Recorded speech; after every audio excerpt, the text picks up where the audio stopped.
Breaking news చూస్తున్నాం. రేపు పాత బస్తీకి కేంద్ర మంత్రి బండి సంజయ్ వెళ్ళబోతున్నారు.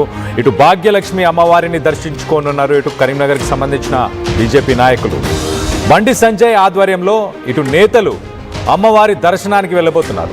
ఇటు కరీంనగర్ మేయర్ కొలగాని శ్రీనివాస్, అలాగే deputy mayor why Sunil Rao, వీరిద్దరు కూడా, అలాగే వీరితో పాటు పార్లమెంట్ పరిధిలో గెలిచిన బీజేపీ కౌన్సిలర్లు కూడా రాబోతున్నట్టు తెలుస్తుంది.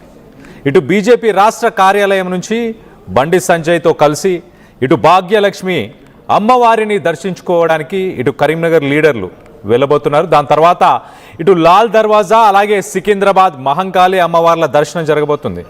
ఒక్కసారిగా ఇటు కరీంనగర్ మున్సిపల్ కార్పొరేషన్ కైవసం చేసుకున్నాక నా next target, BJP next target జిహెచ్ఎంసీనే అంటూ ఇటు బండి సంజయ్ సెన్సేషనల్ కామెంట్స్ చేశారు గతంలో. మరి ఆ తరహాలోనే ఇప్పుడు కరీంనగర్లో గెలిచిన మేయరు, డిప్యూటీ మేయర్, కౌన్సిలర్స్ వీళ్ళందరినీ తీసుకొని బీజేపీ పార్టీ కార్యాలయం నుంచి మొదలుపెట్టి ఒక ర్యాలీగా ఇటు అమ్మవారిని దర్శించుకోవడానికి ఓల్డ్ సిటీ దాకా వెళ్ళబోతున్నారు. ఇది ఒక స్టేట్మెంట్లా చూడాలా, ఎలా చూడాలి? మరో పక్కన గతంలో ఇటు బండి సంజయ్ ఇటు కాంగ్రెస్ అలాగే ఎంఐఎం రెండింటిని ఉద్దేశించి కరీంనగర్లో ఇటు కాంగ్రెస్ ఎంఐఎం రెండు కలిసి బీజేపీని ఓడించాలని ప్రయత్నించాయి. ఇటు మేయర్ పోస్ట్ని ఎంఐఎంకి ఇస్తానంటూ కాంగ్రెస్ కమిట్ అయ్యి కరీంనగర్లో మమ్మల్ని గద్దె దించే ప్రయత్నం చేశారు, మమ్మల్ని గద్దె ఎక్కనివ్వకుండా ప్రయత్నం చేశారు అంటూ చెప్పుకొచ్చారు. ఈసారి జిహెచ్ఎంసీ ఎలక్షన్స్లో ఖచ్చితంగా హైదరాబాద్ని మేమే కైవసం చేసుకుంటామంటూ సెన్సేషనల్ కామెంట్స్ చేసిన సమయంలో ఇటు కరీంనగర్లో గెలిచిన నాయకులని, కార్యకర్తలని, కౌన్సిలర్స్ని అందరినీ ఒక్కసారిగా ఓల్డ్ సిటీకి తీసుకొస్తున్నారు. ఒక స్టేట్మెంట్ని పాస్ చేసే ప్రయత్నం చేస్తున్నారు. ఎంఐఎంకి ఒక స్టేట్మెంట్ని పాస్ చేసే ప్రయత్నం చేస్తున్నారు.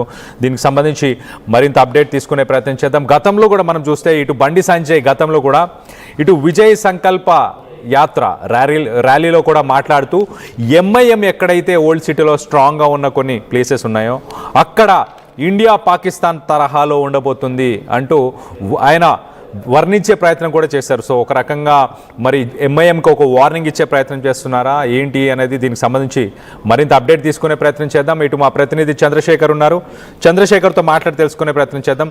చంద్రశేఖర్, ఇటు కరీంనగర్ మున్సిపల్ కార్పొరేషన్ కైవసం చేసుకున్న తర్వాత వారందరినీ ఇటు హైదరాబాద్లోని భాగ్యలక్ష్మి అమ్మవారి టెంపుల్కి తీసుకురావడానికి గల కారణం ఏంటి? ఇటు జిహెచ్ఎంసీని ప్రధానంగా దృష్టిలో పెట్టుకొని చేస్తున్న పనా, లేకపోతే ఇటు ఎంఐఎంకి ఒక వార్నింగ్ ఇచ్చే ప్రయత్నం చేస్తున్నారా? ఎలా చూడాలి దీన్ని? కళ్యాణ్, మున్సిపల్ ఎన్నికల్లో హోరాహోరీగా ప్రచారం చేసినటువంటి కేంద్ర హోంశాఖ సహాయ మంత్రి బండి సంజయ్ అన్నట్టుగానే కరీంనగర్ కార్పొరేషన్ ని కైవసం చేసుకోవడం జరిగింది. ఉత్కంఠభరితమైనటువంటి పరిస్థితుల మధ్య ఒక రకంగా ఆయన అగ్రెసివ్ స్టేట్మెంట్ కూడా ఇక్కడ పరిశీలించాల్సినటువంటి ఆవశ్యకత ఉంది.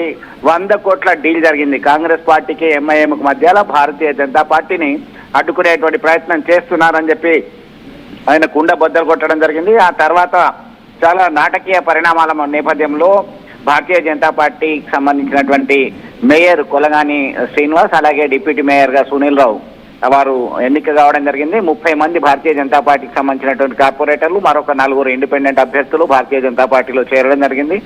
ఈ క్రమంలో పలు ప్రాంతాల్లో కౌన్సిలర్లుగా విజయం సాధించడం జరిగింది. కరీంనగర్ లోక్సభ పరిధిలో గెలిచినటువంటి కౌన్సిలర్లు, అలాగే ఇతర సీనియర్ కార్యకర్తలు, జిల్లా కాంగ్రెస్ భారతీయ జనతా పార్టీకి సంబంధించినటువంటి అధ్యక్షుడు కృష్ణారెడ్డి, బండి సంజయ్ నేతృత్వంలో రేపు భాగ్యలక్ష్మి అమ్మవారిని దర్శించుకుంటారు. దర్శించుకున్న తర్వాత మహంకాళి అమ్మవారిని దర్శించుకుంటారు. అలాగే ఒక్కటే ఇండికేషన్ ఇస్తున్నారు, నా గడ్డ ఇది, మహాశక్తి అమ్మవారికి ఈ విజయం అంకితం అని చెప్పి ఆయన బండి సంజయ్ విజయం సాధించిన తర్వాత మేయర్ పీఠం కైవసం చేసుకున్న తర్వాత స్టేట్మెంట్ ఇచ్చినటువంటి పరిస్థితి. ఆ తర్వాత రాబోయే కాలంలో మరికొద్ది రోజుల్లోనే జిహెచ్ఎంసీకి సంబంధించిన ఎన్నికలు జరగబోతున్నాయి. దీనికి సంబంధించి ఒక ఛాలెంజ్ వేసినట్టుగా చెప్పుకోవచ్చు. గతంలో సైతం ప్రజా సంగ్రామ యాత్ర చేస్తున్నటువంటి సందర్భంలో బండి సంజయ్ భాగ్యలక్ష్మి అమ్మవారు ఎదుట ప్రత్యేక పూజలు చేసి భారీ బహిరంగ సభలాగా ఒక మీటింగ్ సైతం ఏర్పాటు చేసినటువంటి విషయాన్ని మనం గుర్తు చేసుకోవాల్సినటువంటి పరిస్థితి మనకి గమనించవచ్చు. ఎందుకంటే పక్కాగా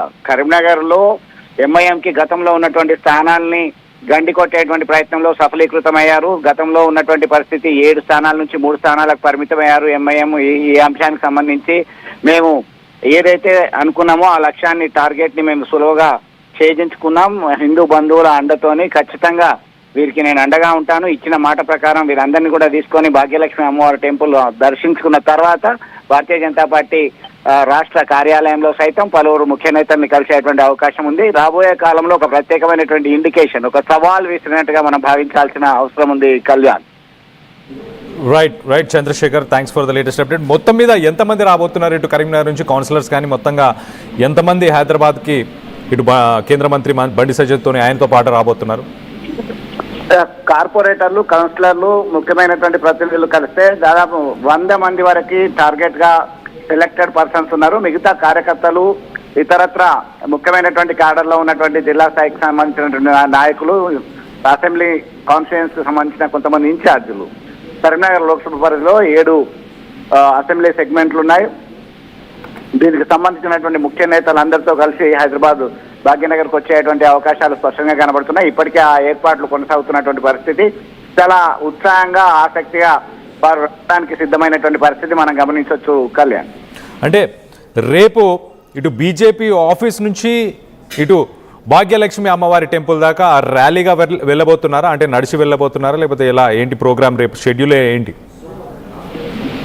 వారు అనుకున్న ప్రకారము ఖచ్చితంగా భాగ్యలక్ష్మి అమ్మవారిని దర్శించుకుంటారు. ముందుగా అక్కడికి వెళ్ళిన తర్వాతనే, అంటే ఒక రకంగా దాదాపు 500 వరకు ఓవరాల్ గా ఉండేటువంటి అవకాశాలు స్పష్టంగా కనబడుతున్నది. కార్పొరేటర్లు, కౌన్సిలర్లు, మిగతా ముఖ్య కార్యకర్తలు, జిల్లా స్థాయి అధ్యక్షులు, నేతలతో కలిసి అక్కడికి వాహనాల ద్వారా వచ్చేటువంటి అవకాశం ఉంది. ఆ వాహనాల ద్వారా వచ్చి ముందుగా భాగ్యలక్ష్మి అమ్మవారికి ప్రత్యేక పూజలు చేసిన అనంతరం అక్కడి నుంచి ఒక మీడియాతో అడ్రస్ చేసేటువంటి అవకాశాలు కనబడుతున్నాయి. ఆ తర్వాత మహంకాళి అమ్మవారు ఇతరత్ర షెడ్యూల్ ప్రకారం అనుకున్నటువంటి ప్రాంతాలను సందర్శించిన తర్వాతనే భారతీయ జనతా పార్టీ కార్యాలయానికి వెళ్ళేటువంటి అవకాశాలు ఉన్నట్టుగా మనకు తెలుస్తుంది. కళ్యాణ్.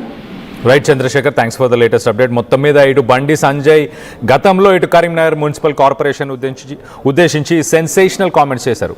100 కోట్ల డీల్ ఇటు కాంగ్రెస్ ఎంఐఎం మధ్య జరిగింది. కరీంనగర్లో మేయర్ సీటు కోసం బీజేపీని గెలవకుండా చేయడానికి 100 కోట్ల డీల్ చేసుకున్నారు అంటే ఆయన సెన్సేషనల్ కామెంట్స్ చేశారు. అలాగే కరీంనగర్ మున్సిపల్ కార్పొరేషన్ కైవసం చేసుకున్న తర్వాత నెక్స్ట్ టార్గెట్ జిహెచ్ఎంసీనే అంటూ ఆయన ఒకసారి గెలిచిన తర్వాత చేసిన స్టేట్మెంట్స్గా చూడొచ్చు. ఇప్పుడు మొత్తాన్ని మీద ఇటు కరీంనగర్లో గెలిచిన మేయర్ కానీ, డిప్యూటీ మేయర్ కానీ, బీజేపీకి సంబంధించిన నాయకులు, కౌన్సిలర్స్ వీళ్ళందరినీ తీసుకొని బీజేపీ పార్టీ ఆఫీస్కి రేపు చేరుకోబోతున్నారు. అక్కడి నుంచి ర్యాలీగా మరి ఇటు భాగ్యలక్ష్మి అమ్మవారిని, ఓల్డ్ సిటీలో ఉన్న, పాత బస్తీలో ఉన్న భాగ్యలక్ష్మి అమ్మవారిని ఇటు బీజేపీ నాయకులందరూ కలిసి దర్శించుకోబోతున్నారు.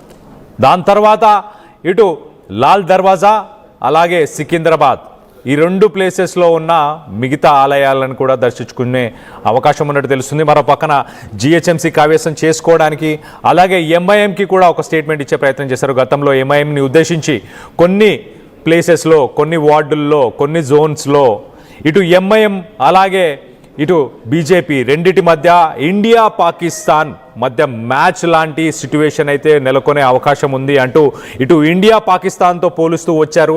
సో సెన్సేషనల్ అగ్రెసివ్ కామెంట్స్ అని చెప్పుకోవచ్చు. బీజేపీ గతంలో మనం చూస్తే ఇటు జనరల్ ఎలక్షన్స్ కంటే ముందు ఎంత ఫైర్లో ఉండేనో అంత ఫైర్ని మళ్ళీ ఒకసారి ఇటు బీజేపీ నాయకుల్లో, బీజేపీ యువత, అలాగే తెలంగాణ రాష్ట్ర ప్రజల్లో కూడా నింపే ప్రయత్నం ఈ మధ్యకాలంలో కేంద్ర మంత్రి బండి సంజయ్ సెన్సేషనల్ కామెంట్స్ అయితే, సెన్సేషనల్ స్టేట్మెంట్స్ అయితే చేసే ప్రయత్నం చేస్తున్నారు. మరి జిహెచ్ఎంసీ ఎన్నికలలో మీరు ఏ పార్టీని సపోర్ట్ చేస్తున్నారు, ఏ పార్టీకి మీరు ఓటు వేసే ఉద్దేశం ఉంది అన్న దానిపై మీ అభిప్రాయాలు ఏంటనేది కింద కామెంట్ రూపంలో తెలియపరచండి. అలాగే జిహెచ్ఎంసీ హైదరాబాద్ మున్సిపల్ ఎలక్షన్స్లో ఏ పార్టీ గెలిచే అవకాశం ఉందని మీరు అనుకుంటున్నారు? ఇటు బండి సంజయ్ ఎంఐఎంని ఉద్దేశించి చేస్తున్న కామెంట్స్ని మీరు సమర్థిస్తున్నారా? ఇటు ఇండియా పాకిస్తాన్ మధ్య పోరు ఎలా ఉంటుందో అలాంటి సిట్యువేషన్ కొన్ని వార్డుల్లో, కొన్ని జోన్స్లో ఉండబోతుంది అంటూ ఆయన చేసిన కామెంట్స్ని మీరు సమర్థిస్తున్నారా? వీటన్నిటిపైన మీ అభిప్రాయాలు ఏంటనేది కింద కామెంట్ రూపంలో తెలియపరచండి.